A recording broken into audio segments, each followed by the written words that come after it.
Assalamualaikum warahmatullahi wabarakatuh. Salam sejahtera buat kita semua.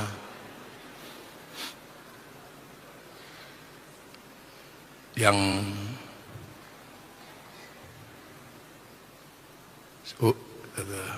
Santi ya. Santi Sampurasun. Bismillahirrahmanirrahim. Bismillah, alhamdulillah, wassalatu wassalamu ala rasulillah Sayyidina Muhammad ibn Abdillah wa ala alihi wa sahbihi wa mawalah. La hawla wa la quwata illa billah. Yang saya hormati Bapak Gubernur Jawa Barat Kang Deddy Mulyadi, yang saya hormati Pak Budi Waseso, dan yang saya hormati seluruh yang tadi sudah dihormati sama Pak Budi Waseso. Saya nggak hafal keseluruhan karena Pak Budi Waseso tadi menyampaikan pantun. Saya juga mau menyampaikan pantun, tapi pakai bahasa Jawa karena saya orang Jogja. Jadi manuk glathik cucuke abang, habis dilantik terus berjuang. Jangan sampai manuk glathik cucuke biru, bar dilantik terus turu. Ini alhamdulillah sebenarnya pelantikan pramuka, pelantikan Basnas, dan pelantikan DKM Al-Jabar. Ini semua terjadi tidak lain adalah karena kita ini manusia. Jadi karena kita ini manusia maka banyak sekali acaranya. Jadi penghuni bumi ini kan banyak, nggak cuman manusia, tapi yang paling ribet itu cuman manusia. Jadi jangan dikira penghuni bumi itu cuman manusia. Ada jin, ada malaikat, ada yang tumbuh, ada yang bertelur, ada yang beranak.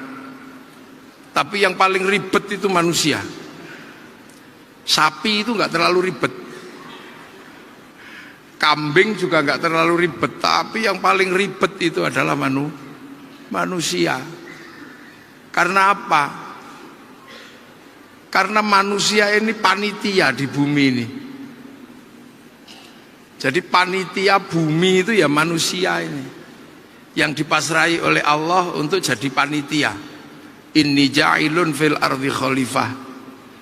Aku ciptakan manusia ini untuk jadi pemimpin. Kalau dalam bahasa sekarang mungkin ya panitia lah.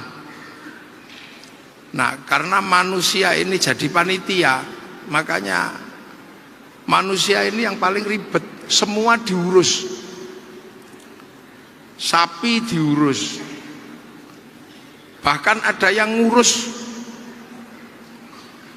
kutu, ada yang ngurus. Ada yang manusia seumur-umur cuman ngurus burung kenari, ada. Ada manusia yang seumur-umur cuman ngurus batu, ada. Ada yang seumur-umur cuman ngurus kodok, ada. Jadi makanya di seluruh dunia ini ada yang ngurus, dan semua yang ngurus manusia. Ada yang ngurus hutan, ada yang ngurus gunung. Makanya jangan heran kalau kemudian di dunia ini semuanya ada yang ngurus, karena manusia itu memang tugasnya ngurus. Dan kadang kita nggak bayangin.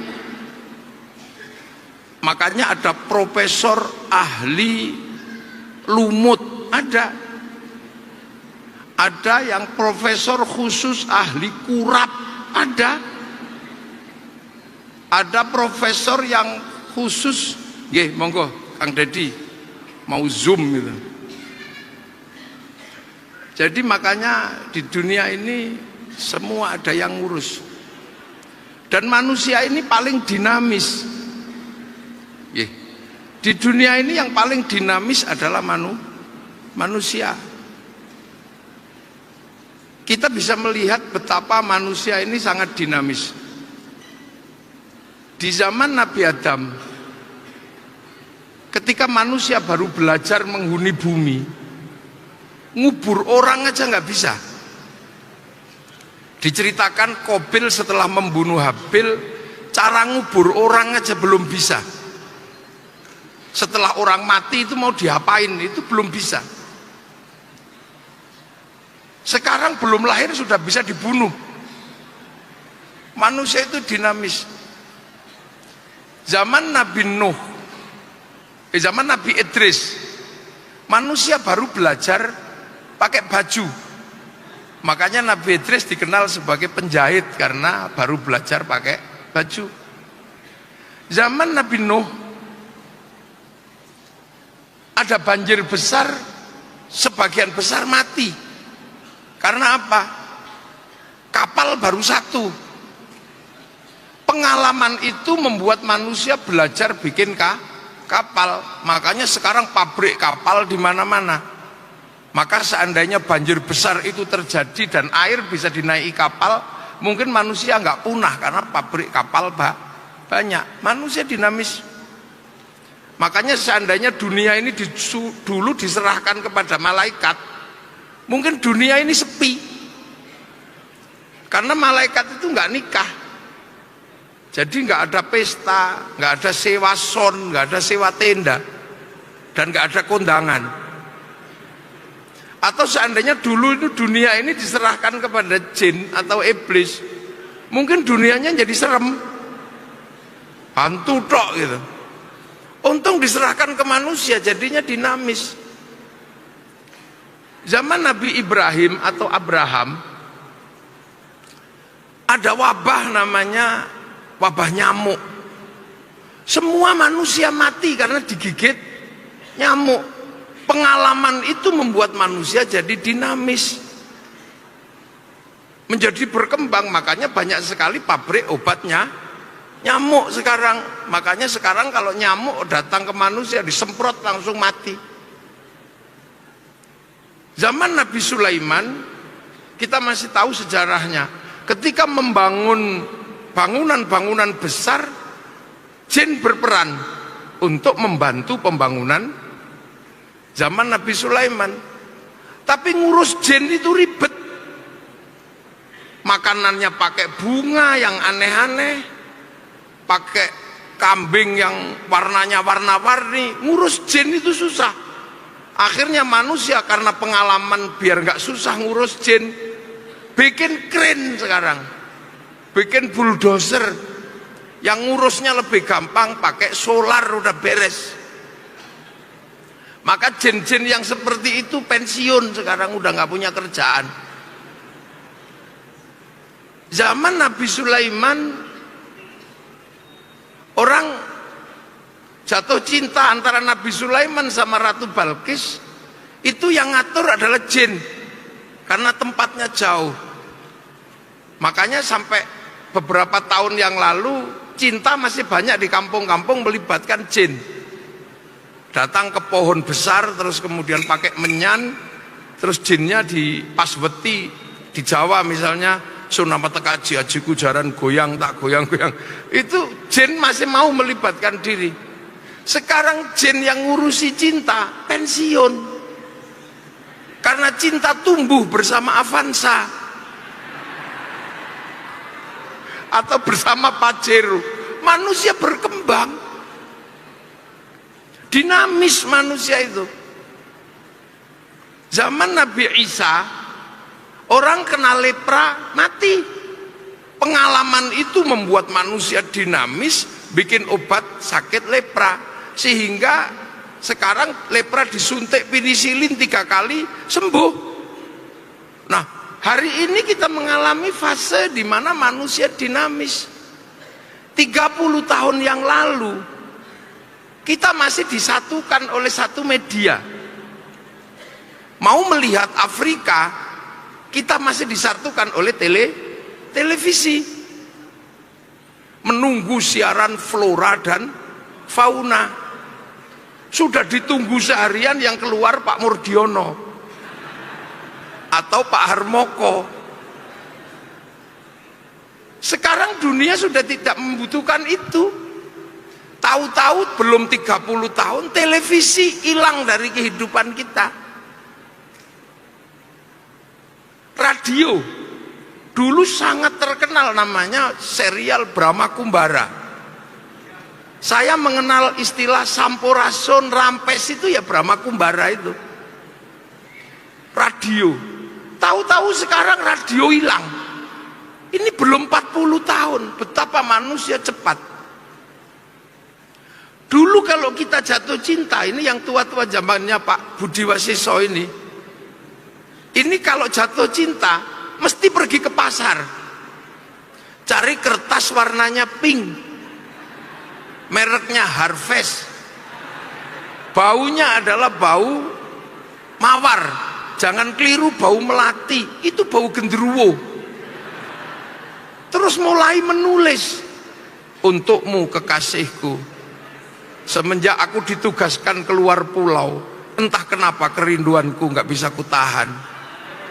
Dan setiap melihat bayang-bayang sesuatu seperti melihat bayang-bayangmu. Aku pedih di saat aku merindukanmu, kenapa yang keluar wajah bapakmu. Itu dulu pinter, ditulis di kertas, kartu pos. Tapi aku yakin malam hari ini kau pun merindukanku, karena kata rembulan kau dan aku sedang duduk di bawah sinarnya yang sama. Dariku yang merindukanmu. Itu dulu, belum 30 tahun yang lalu. Terus kemudian cendrawasih burung irian, terima kasih dan cukup sekian. 4 kali 4 16. Sempat tidak sempat harap dibalas. Terus kemudian ambil perangko, dijilat, tempelkan. Ini belum 40 tahun, tiba-tiba surat cinta hilang. Yang sudah terlanjur ngumpulin filateli nggak laku. Pak Pos nggak ketemu lagi. Sampai dulu ada lagu Pak Pos itu, sekarang nggak ada. Cepetnya luar biasa, koran hilang, apa-apa hilang. Jadi jangan dikira manusia itu nggak dinamis. Makanya tidak salah Tuhan ketika menyerahkan dunia ini, dipasrahkan pada manusia. Saya ini di kampung sering didatangi dulu itu orang pengen sakti, terutama anak-anak muda yang agak sedikit galak itu. Minta doa, Kiai mohon saya didoakan biar kalau saya nempiling orang ini langsung pingsan. Maka ada pukulan sakti itu, tangan kanan rumah sakit, tangan kiri kuburan itu. Ini sudah 3 tahun ini nggak ada yang datang. Apa saya yang kurang sakti atau gimana? Ternyata dunia berubah. Saya tanya, kenapa kamu nggak minta ilmu itu lagi? Waduh Kiai, ilmu itu bikin miskin gitu. Loh kok bikin miskin? Sekarang nempiling orang itu 60 juta katanya. Peraturan berubah. Mungkin malaikat juga ada yang pusing sekarang. Malaikat yang nunggu bayi lahir itu pusing. Jatah ditunggunya keluar hari Jumat, hari Rebo sudah dikeluarkan. Jadi manusia ini dari awal ini dinamis. Karena apa? Karena pengurus. Makanya manusia itu kalau kita merenung sebenarnya, kadang kita mesti bersyukur, ya Allah, alhamdulillah kita lahir sebagai manusia. Coba kita lahir sebagai kambing gitu. Ada orang kawin mati, ada orang mati juga mati, ada kambing guling mati, digemukkan pasrahkan sama tukang sate. Atau kita lahir sebagai garangan, itu susah kita. Jadi untung kita lahir sebagai manusia, dan manusia ini adalah faktor penggerak dunia. Makanya jangan heran dunia ini bergerak karena manusia. Ini yang harus makanya jangan jauh-jauh manusia ini mikirin manusia, jangan jauh, karena dunia ini digerakkan oleh manusia. Coba, makanya kadang sekali-sekali misalnya Pemuda Jawa Barat, Kang Dedi itu bikinlah patung. Dulu kan waktu di Purwakarta dimarahi sama FPI karena bikin patung, padahal manusia itu sebenarnya butuh patung untuk menghitung apa yang sudah terjadi dengan manusia. Misalnya kalau manusia berdiri, kita hitung dunia yang bergerak karena manusia. Dari kepala manusia ini sudah lahirlah ribuan pabrik topi, asetnya triliunan ini kepala manusia ini. Dari topi koboi, dari topi peci kayak gini, peci putih, sampai udeng kayak gitu, ini triliunan. Dari yang botak misalnya, melahirkan pabrik penumbuh rambut, triliunan asetnya, ini bergerak semua. Rambut manusia menghasilkan apa? Pabrik sampo. Itu dari merek yang beraneka macam, hidup semua orang karena industri sampo. Ada yang mikir bikin semir, triliunan asetnya. Yang bikin cukuran, triliunan, sampai barbershop, hidup semua karena rambut manusia. Ada yang cuman sederhana, mikirin kutu, bikin sisir kecil-kecil sama pabrik peditok. Yang orang kampung masih tahu lah, kalau Kang Dede Yusuf nggak tahu, dari kecil hidup di kota, nggak pernah kutuan. Kalau saya agak hafal karena rambut saya terkadang ada kutunya. Ini hidup semua. Muka manusia ini menghidupi beberapa negara. Pabrik skincare itu hidup karena muka manusia. Perancis hidup itu karena ngurusi muka manusia. Turun ke sini triliunan asetnya alis manusia ini. Dari pensil alis, sulam alis, bawahnya ini pabrik Ishido. Turun ke bawah lagi pabrik maskara, idep kebiok-ngebiok itu. Ke bawah lagi pabrik kacamata, Softland, rumah sakit mata. Turun ke bawah lagi ini blush on.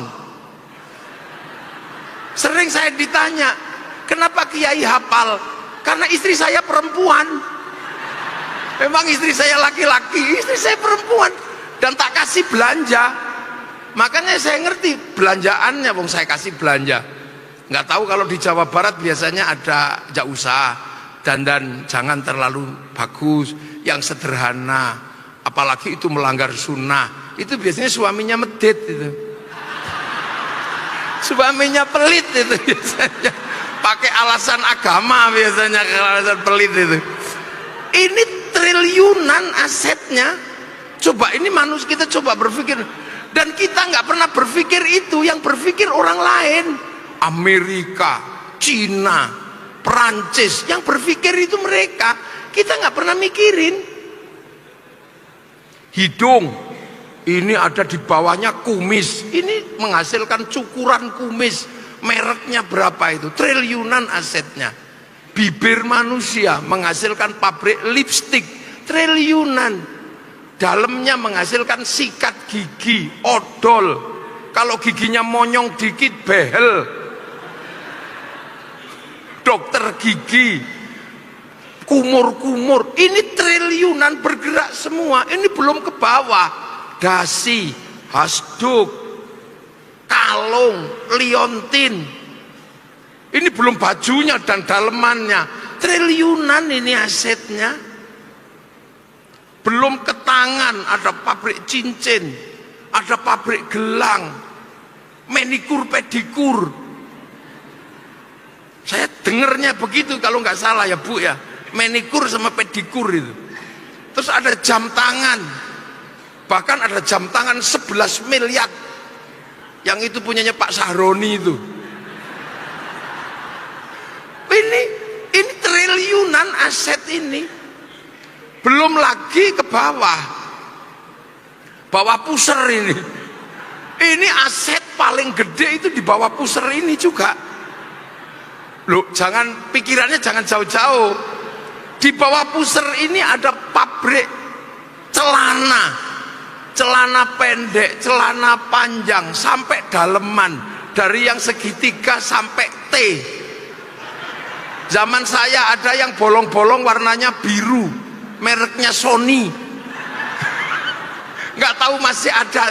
Itu triliunan asetnya. Terus lagi ke belakang lagi di ujungnya itu, yang tempat keluar itu, nggak tahu kalau bahasa Jawa Baratnya. Kalau di tempat saya namanya silet. Ya, itu menghasilkan industri gede. Ada industri WC, American Style, Toto, banyak sekali triliunan aset di situ. Bahkan kalau ada yang keluarnya terlalu kenceng, ada itu pabrik Introstop, Diapet, Diatap, itu kan ngurus itu. Males cebok, ada pabrik tisu, pabrik pempes, triliunan asetnya. Jadi jangan dikira begitu macet ada pabrik dol cola. Itu kalau macet, loh, ini duit semua, ini manusia. Coba kalau sapi, nggak ada begitu, iya kan? Dan ini dikerjakan oleh orang yang berbeda-beda. Makanya kadang kita ini mikir, kenapa kita nggak kebagian? Karena kita tidak pernah diajarkan berpikir tentang manusia. Kita selalu diajarkan berpikir melihara kambing, ya urusannya kambing. Coba Indonesia kebagian apa? Indonesia hampir tidak kebagian semuanya. Yang kebagian hanya topi jerami, nggak kebagian. Yang mikir ini ada orang Amerika, orang Prancis, orang Inggris, kaya semua mereka. Dan Indonesia hanya menjadi pasar dari produk-produk internasional. Nggak ada yang diskusi itu. Tapi sebagai manusia, kita ini butuh hidup. Nah, hidupnya manusia dari apa? Dari makan.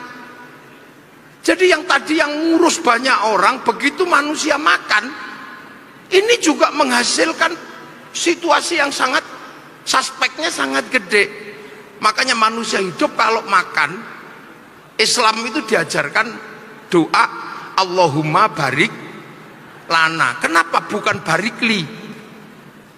Bukan berkahilah saya, tapi kami.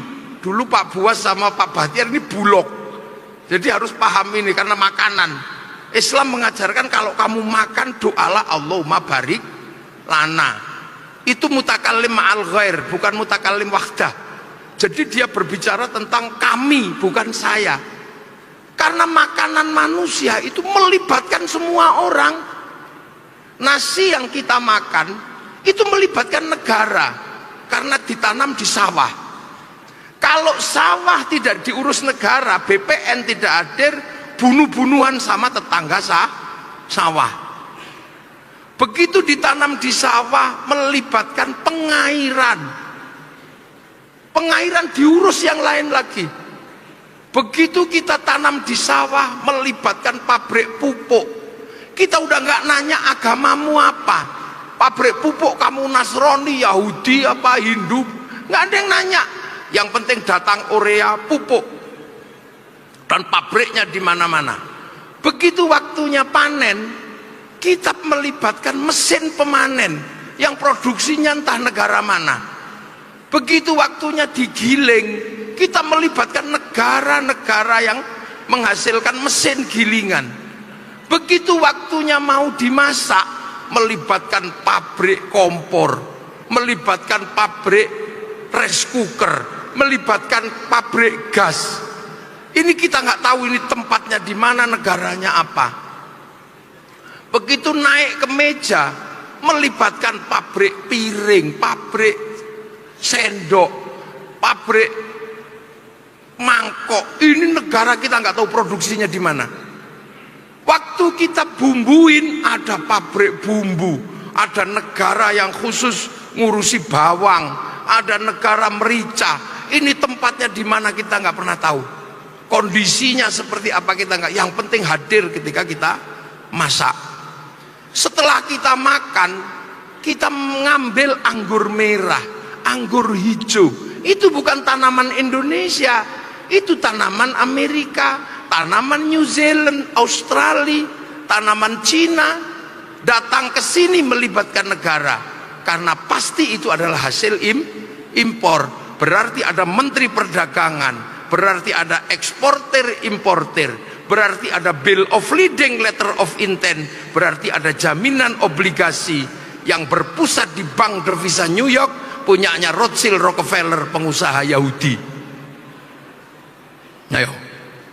Nah itulah makanya makan itu manusia nggak bisa sendiri. Manusia ini holistik. Makanya kemudian ada Basnas, ini ngurus bagaimana makanan manusia. Makanya Basnas kalau berpikir tentang makanan, jangan kemudian sekali-sekali melupakan barik lana. Jangan dikit-dikit kafir, jangan dikit-dikit musyrik, itu jangan. Karena makanan itu melibatkan lintas agama, lintas negara. Jangan.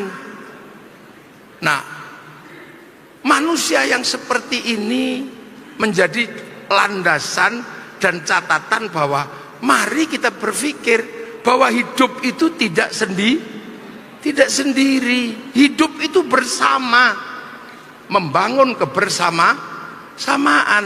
Tapi yang tidak boleh lupa adalah satu, bahwa manusia yang menjadi pemimpin ini adalah atas delegasi Tuhan. Jadi manusia ini didelegasi Tuhan untuk menjadi pemimpin. Makanya dikasih bekal yang paling komplit di antara makhluk yang lain. Bekalnya paling komplit. Bekalnya sapi segitu, bekalnya kambing segitu. Manusia paling komplit. Karena dipersiapkan Tuhan untuk menjadi panitia. Dan Tuhan berjanji, Allah, kamu akan pulang. Kamu pulang kemana? Ya kembali ke kampung halamanmu di sana. Karena manusia itu bukan penduduk sini. Makanya orang Nasrani juga menyebut akan kembali pada Allah Bapa di surga. Orang Yahudi menyebut kepada Yahweh, kembali pada Yahweh di surga. Orang Hindu kepada Sang Hyang Widiwasa di swarga loka. Orang Buddha kembali pada Sang Buddha di nirwana. Orang Islam innalillahi wa inna ilaihi raji'un. Lah itu tugasnya DKM untuk ngurusi itu. Karena DKM ini ngurusi masjid. Masjid itu apa sesungguhnya? Masjid itu pemancar yang ditaruh Allah di bumi, agar manusia tidak kehilangan sinyal ketika nanti kembali berhubungan dengan langit. Karena di langit ini ada sinyal besar, ada cloud besar, di mana manusia ketika diturunkan di sini, di langit ketujuh sana, dicatat dulu di cloud langit. Cloud yang sangat luar biasa. Orang Yahudi menyebut tabut Sulaiman, orang Yunani menyebut kotak Pandora, orang Jepang menyebut kantong Doraemon, pusat segala data. Orang Islam menyebut Lauhil Mahfud. Lauhil Mahfud ini kan pusat data, di mana manusia sebelum turun ke sini diregistrasi di situ dulu. Disebut alastu birabbikum. Kamu nanti kalau sampai sana, sampai di tempatmu yang baru, ingat nggak kalau aku ini Tuhanmu? Manusia jawab, qalu bala syahidna, iya ya Allah, aku jadi saksi engkau adalah Allah. Makanya kemudian manusia diturunkan ke sini dikasih paketan. Paket rezekinya segini, paket nyawanya segini, jodohnya ini, dikasih paketan. Kalau tiba-tiba paketannya habis, ya kick, itu selesai. Nah, Makanya karena manusia diturunkan di sini, manusia ini kan galaksi satu. Nah manusia kampung halamannya itu galaksi ketujuh, langit ketujuh. Kita nggak tahu itu langit ketujuh itu batasnya sampai di mana jauhnya. Karena galaksi satu menuju galaksi dua itu melewati black hole, lubang hitam yang kita nggak tahu itu batasnya di mana. Lubang hitam itu nggak tahu. Makanya agar manusia tidak kehilangan sinyal dari sana, maka Allah bikin sinyal di bumi, pemancar di bumi. Pemancar itu yang disebut inna awwala baiti wudi'a lin-nasi lalladzi bi Bakkah mubarakah. Aku bangunkan sebuah rumah pertama kali untuk ibadah, kata Allah. Itu ada di Makkah sana. Inilah yang kemudian sempat hilang sinyal ini, pemancar ini. Makanya Nabi Ibrahim ketika jadi nabi, manusia menganggap bahwa dirinya Tuhan. Dia cari sinyal ini, pemancar ini. Pemancar inilah yang kemudian menghasilkan doa besar Nabi Ibrahim, Rabbana inni askantu min dzurriyyati biwadin ghairi dzi zar'in 'inda baitikal muharram Rabbana liyuqimus sholata faj'al afidatan minan nasi tahwi ilaihim warzuqhum minas tsamarati la'allahum yashkurun. Aku titipkan anak cucuku, kata Nabi Ibrahim, di tempatmu Tuhan, semoga kuat hatinya, mau sholat, dicintai orang dan mendapatkan rizki. Akhirnya karena Nabi Ibrahim menemukan sinyal itu, pemancar itu dibangun ulang. Dibangun ulang itu Ka'bah itu. Dan bekas kaki Nabi Ibrahim menghasilkan pemancar baru yang disebut Maqam Ibrahim. Dan dari situ kemudian sinyal ini berkembang karena Nabi Ibrahim punya anak dua, satu Ishak, satu Ismail. Dari Ishak ini melahirkan Yakub, dari Yakub melahirkan Israel yang kemudian dikenal dengan nama Bani Israel yang bergerak ke barat, Yahudi dan Nasrani, membangun peradaban di barat. Dari Ismail melahirkan Nabi Muhammad. Nah kebetulan sampean ini garisnya Nabi Muhammad. Maka kemudian Islam sinyal ini digeser ke beberapa negara. Maka di setiap negara muslim membangun sinyalnya masing-masing, bikin pemancar. Yang Jawa Barat bangun Al-Jabar, ini pemancar sini, tapi harus terhubung dengan pemancar yang ada di Makkah. Makanya sampean nggak boleh menghadap ke timur, harus ngadep ke barat sana, mustaqbilal kiblati, ngadep ke sana. Sinyalnya nggak boleh hilang. Makanya kita hanya diperintah fawalli wajhaka syatrul masjidil haram, arahkan wajahmu kepada Masjidil Haram, karena ini sambung sinyal dan nggak boleh hilang sinyal itu. Karena yang menemukan, yang bangun sinyal adalah Nabi Ibrahim. Maka Allahumma sholli ala sayyidina Muhammad kama shollaita ala sayyidina Ibrahim wa ala ali sayyidina Ibrahim. Nah sinyal-sinyal ini tugasnya panjenengan yang selalu mengingatkan manusia ini akan pulang. Ini tugasnya DKM itu, yang ngurusi makanannya biar Basnas. Nah pramuka ini ngurusi apa? Kan gitu, ngurusi bagaimana manusia membangun kebangsaannya, membangun kenegaraannya dari tingkat paling dasar. Karena akhirnya manusia setelah dari proses yang panjang bersepakat untuk membangun negara. Semua dari bersuku-suku, berbangsa-bangsa, akhirnya ada kesepakatan besar membangun negara. Karena kebetulan Nabi Muhammad lahir 571, itu saat manusia sudah mulai bernegara. 571 Nabi lahir, di Jawa Barat sudah ada kerajaan Tarumanegara tahun 400. Di ujung kulon 350 sudah ada kerajaan Salukanegara. Di Galuh bagian selatan tahun 450 sudah berdiri kerajaan Galuh di Ciamis sana. Di Jawa Tengah sudah berdiri kerajaan Kalingga tahun 500. Tahun 600 sudah berdiri kerajaan Mataram. Di Cina sudah bangun peradaban, bangun negara dinasti Tang, dinasti Qin. Di Persia sudah ada kerajaan-kerajaan Parsi. Itu Nabi Muhammad lahir di saat negara-negara manusia ini sudah cukup banyak dan dunia sudah mengalami peradaban yang sangat panjang. Makanya ketika Nabi Muhammad lahir dalam situasi di mana semua manusia sudah bernegara, maka Allah hanya memberikan sumpah, wattini wazaitun wa turi sinina wa hadzal baladil amin. Demi buah tin, sumpah Allah kepada Nabi Nuh. Wazaitun, demi buah zaitun, sumpah Allah kepada Nabi Isa, Nabi Ibrahim, Palestina. Wa turi sinin, demi gunung Tursina, sumpah Allah kepada Nabi Musa. Tapi sumpah Allah pada Nabi Muhammad apa? Wa hadzal baladil amin, dan demi keamanan bangsa dan negara. Ini sumpah yang sangat tegas yang disampaikan kepada Nabi terakhir ketika manusia sudah membentuk bangsa dan negara.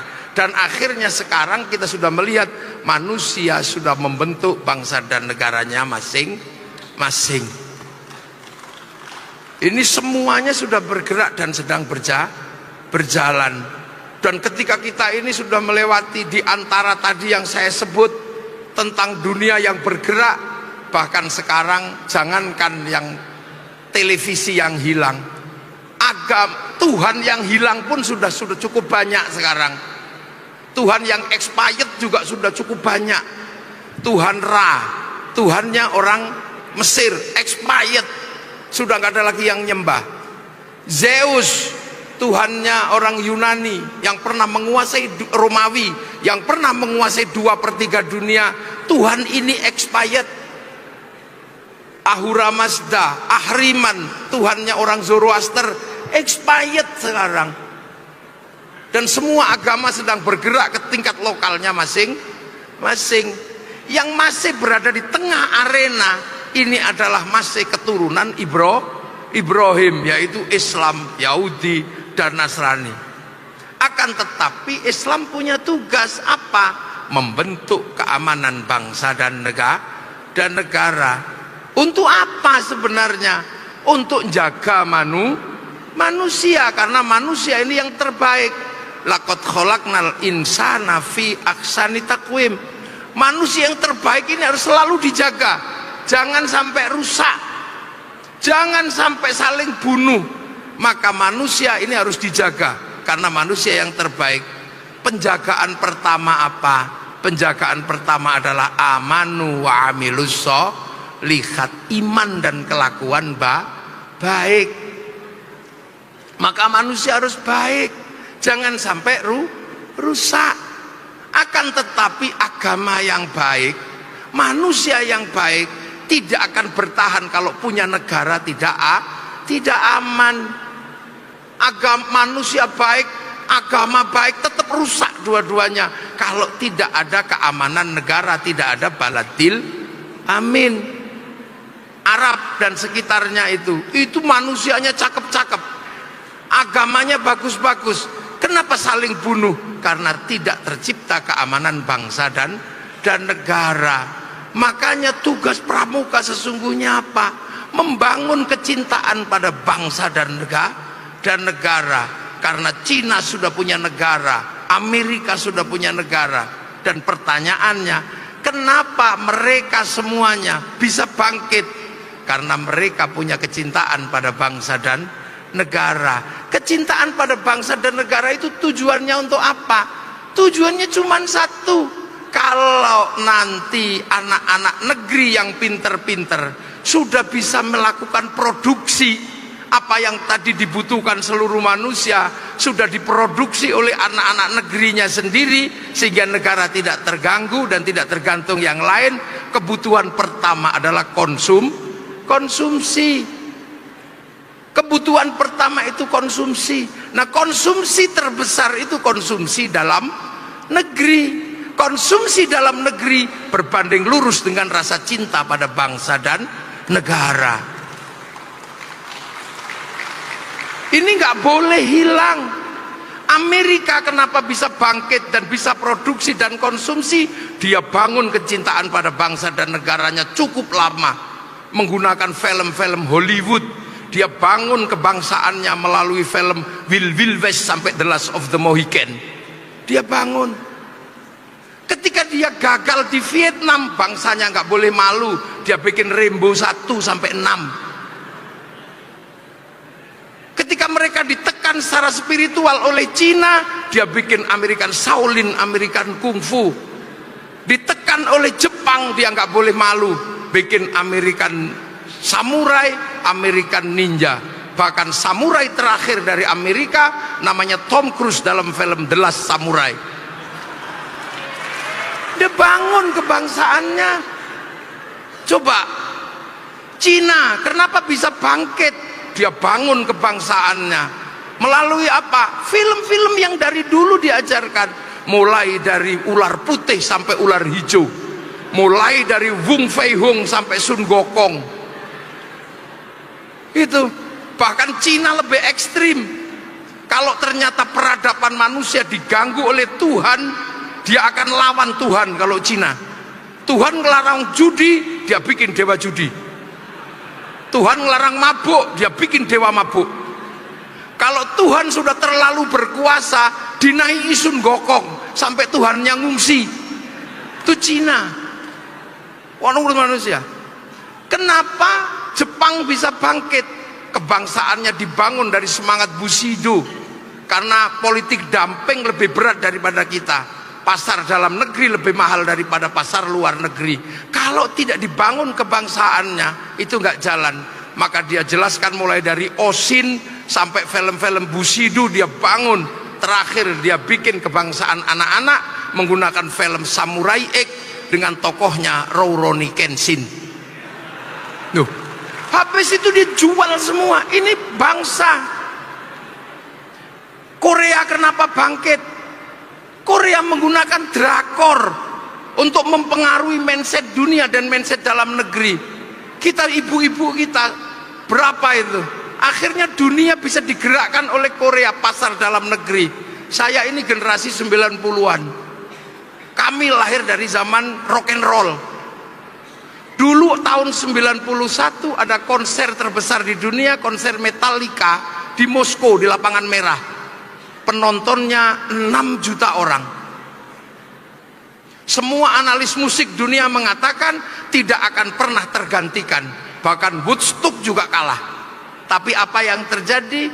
Di era daring kemarin diajar habis sama BTS. Punyanya Korea. Sekali konser di atas 100 juta orang yang nonton. Seminggu 4 kali. Selama sebulan lebih dari 16 kali. Dalam 1 tahun pernah saya hitung pemasukan dari BTS untuk Korea 2.600 triliun. Ini negara yang akan menjamin Basnas ini biar gak pusing. Semua negara melakukan itu. Malaysia, dia sadar betul bahwa sendi-sendi kebangsaannya rapuh karena mereka adalah berbasic negara Syah Bandar. Maka dia bangun kebangsaan melalui si Upin dan si Ipin. Dia jelaskan kembali landasan hidup kebangsaannya. Tidak boleh melupakan anak-anak Cina, anak-anak India dan anak-anak Indonesia. Agar si Upin dan si Ipin tidak ribut dengan anak-anak India, bikinkan tokoh kecil namanya Jarjit. Agar dia nggak ribut dengan anak-anak Cina, bikinkan tokoh kecil namanya Mei Mei. Agar gak ribut dengan anak-anak Indonesia, bikinkan tokoh kecil namanya Susanti. Ini cara mereka bangun kebangsaannya. Basnas, DKM, Pramuka, hari ini semua orang tidak punya pilihan. Pilihannya cuma satu, mari bangun bangsa dan negara dalam langkah yang paling maju. Karena jaminan manusia hidup tidak lain dan tidak bukan, maka sudah betul nenek moyang kita meletakkan dasar berbangsa ini berlandaskan ketuhanan. Maka Pancasila ini adalah pilihan paling cerdas dari pendirian bangsa Indonesia. Pertama, ketuhanan. Kita tidak pernah mengingkari Tuhan. Bangsa ini adalah bangsa yang selalu meletakkan Tuhan yang tertinggi. Dari kasta Brahmana, Tuhan tertinggi, sampai sekarang agama tetap tertinggi. Coba saya bisa ngomong panjang sendiri di sini, kenapa? Karena dianggap saya ngerti agama. Agama tetap tertinggi. Yang lain tadi berdiri, saya duduk. Itu penghargaan yang luar biasa kepada agama, bukan kepada saya, tapi kepada agama. Apakah kemudian ketika orang mati di sini mau meninggalkan doa dari ini mudin, walaupun mudinnya itu doanya nggak jelas, Bismillahirrahmanirrahim, Alhamdulillah, tetap aja butuh Tuhan ketika mau lahir mengundang tokoh agama, walaupun itu bentuknya jelek, duitnya nggak banyak, tapi tetap menghadirkan. Pak Budi Waseso ada keluarganya meninggal, tetap tahlilan, tetap memberikan doa. Artinya di sini Tuhan tetap yang tertinggi. Dan setelah urusan Tuhan, urusan berikutnya adalah urusan manusia. Makanya kemanusiaan ini setelah Tuhan. Manusia nggak bisa hidup tanpa persatuan. Bahkan agama pun nggak bisa berdiri tanpa bersatu. Saya sholat ini berusus pada Tuhan, tapi sholat itu nutup aurat. Tutup aurat ini urusannya pabrik kain. Kebetulan pemilik pabrik kainnya itu Cina, makanya kiai tidak boleh ribut sama Cina. Cinanya pergi, telanjang, kita nggak punya sarung.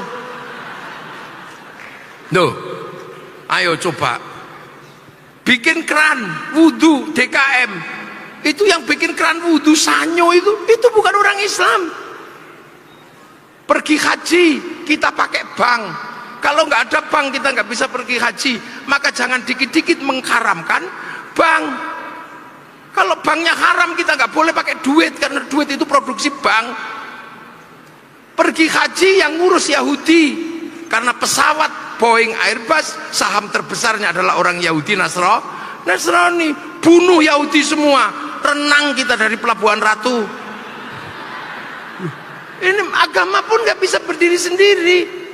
Makanya Rasulullah menyatakan mayuridillahu bihi khairan yufaqihu fiddin. Siapa yang dikehendaki menjadi baik oleh Allah, dikasih ngerti urusan agama. Khaironnya nakiroh, maknanya khairon kamilan, kebaikan yang sempurna. Baik yang sempurna bukan milik manusia, itu milik Allah. Ini pengajian ini, saya di sini baik apa enggak kira-kira? Kalau saya ini baik, maka kebaikan saya enggak akan pernah ada kalau enggak diundang sama Kang Dedi. Saya enggak akan baik di sini kalau enggak ada Kang Dedi yang undang saya. Makanya kalau gitu baik saya apa baik Kang Dedi? Ya nggak bisa. Kalau baik Kang Dedi saya nggak datang, Kang Dedi juga jelek. Loh, ini baru dua udah ribut kita. Belum lagi kalau yang di sini ikut-ikutan, ya kami, ya sampean kelihatan baik, Kang Dedi kelihatan baik karena kami mau datang. Coba kalau nggak ada yang datang di sini, ini cekson. Ini baik nggak pernah berdiri sendiri. Maka orang baik jangan pernah merasa paling baik, karena baik itu bareng-bareng. Manusia butuh persatuan, tapi persatuan butuh sesuatu yang paling dasar. Apa?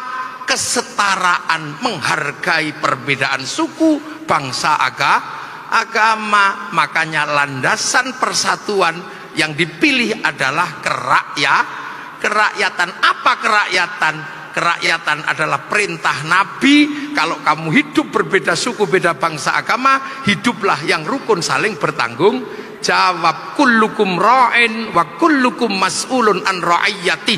Kalian semua adalah para pemimpin yang hidup harus saling bertanggung jawab. Kalimat ra'iyah inilah yang dipilih oleh nenek moyang kita untuk menyatukan perbedaan suku, bangsa, agama, sehingga ra'iyah dipilih menjadi bagian dari landasan hidup bersama yang sekarang kita kenal dengan istilah rakyat.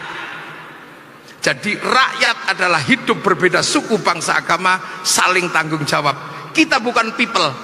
Kalau people kita vox populi, vox dei, suara mayoritas, suara Tuhan. Begitu kita mayoritas, diktator mayoritas. Makanya khilafah dan ikhwanul muslimin gak cocok hidup di negeri ro'iyah Indonesia. Kita bukan komunis, komunis itu proletar. Begitu proletar ini kuat, diktator proletariat. Kita ro'iyah, rakyat setara. Yang tadinya Indonesia itu ada raja, hamba, kawulo, gusti. Ketika ikut ro'iyah semua setara. Yang tadinya kawulo di Jawa bisa pidato kulo. Yang tadinya hamba sahaya nggak punya hak apapun bisa berdiri pidato setara dengan saya. Yang orang Sunda tadinya abdi, nggak punya hak konstitusi, bahkan nggak punya kemerdekaan, bisa setara pidato abdi mah, apalagi aing mah. Makanya muncul bapak aing gitu. Loh, coba kalau kita masih mengikuti itu, Kang Deddy nggak bisa jadi gubernur. Turunan siapa, anak siapa, ini bebas. Indonesia setara semua. Mau jadi bupati tinggal daftar, keturunan siapa nggak peduli, yang penting daftar. Mau jadi DPR daftar, mau jadi gubernur daftar. Cari teman sebanyak-banyaknya. Syukur-syukur kalau dapat teman, beli. Kalau punya duit, kalau enggak ya cari teman sebanyak-banyaknya. Makanya luar biasa ada fenomena di mana ada seorang pemimpin yang tumbuh bersama rakyat, dan itu dimiliki oleh Jawa Barat, namanya Kang Deddy Mulyadi. Ini fenomena baru ini. Makanya saya tetap hormat sama Kang Deddy. Tapi ya karena ini jadi kurus. Dulu saya pertama kali ketemu tahun sekitar 2000 sebelum Covid ya Kang ya. Itu masih gemuk. Ya, dan mungkin juga karena masih banyak berpikir tentang siapa pendampingnya, kan mungkin juga. Ya, karena rindu itu berat. Kita tahu. Ya kan, ujian manusia turun ke bumi pertama kali kan ujian rindu. Nabi Adam dan Siti Hawa dipisah 300 tahun itu dalam keadaan rindu.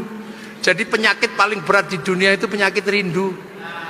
Ya, sakit gigi disuntik sembuh, sakit udun disentuh, tapi kalau rindu berat itu, makan nggak enak, tidur nggak enak, juga nggak keluar, itu rindu. Saya doakan Kang Deddy secepatnya menemukan pelabuhan rindunya. Nah, itu kerakyatan. Tapi ingat, orang tidak akan bisa menghargai orang lain, orang tidak akan menerima perbedaan kalau hatinya tidak jernih. Butuh hati yang jernih, hati yang bersih, penuh nilai ketuhanan. Hati yang jernih, penuh nilai ketuhanan, yang bersih adalah hati yang penuh hikmah. Makanya kerakyatan hanya bisa dipimpin oleh hikmah. Hikmah itu apa? Kejernihan batin atas nilai-nilai ketuhanan. Orang yang hatinya jernih, yang hatinya bersih, dia akan bijaksana. Maka kebijaksanaan. Kalau hatinya nggak jernih, hatinya sektoral, dia akan bijaksini, bukan bijaksana. Nggak bisa kesana kesini terus. Cuman dirinya dan keluarga dan kelompoknya yang diurus, gak bisa. Kerakyatan hanya bisa dipimpin oleh hikmah. Hati yang jernih akan menghasilkan kebijaksanaan. Dan orang yang bijaksana mau diajak musyawarah karena menganggap orang lain sederajat. Tapi kalau hatinya jelek, kotor, dia selalu menganggap dirinya benar, nggak akan bisa mau diajak musyawarah. Dia akan merasa benarnya sendiri. Dan orang seperti itu tidak akan pernah bisa hidup dalam konsep perwakilan. Maunya mewakili, nggak mau diwakili. Diberhentikan jadi ketua RT, bikin RT baru. Duh, ini makanya konsep ini lugasnya luar biasa. Baru akan tercipta keadilan. Mahwa adlun wad'u syai'in fi mahallihi, meletakkan sesuatu pada tempatnya. Nah inilah kita sudah diletakkan sendi-sendi berbangsa dan bernegara yang luar biasa kompleks, luar biasa independen, dan luar biasa menempuh masa depan. Maka harapan besar semoga Indonesia baik-baik saja, dan kita semua tidak lupa bahwa kita ini adalah manusia yang punya masa depan untuk anak cucu kita nanti. Jangan lupa kita adalah orang-orang yang harus mempersiapkan generasi terbaik untuk Indonesia di masa depan. Matur nuwun. Assalamualaikum warahmatullahi wabarakatuh.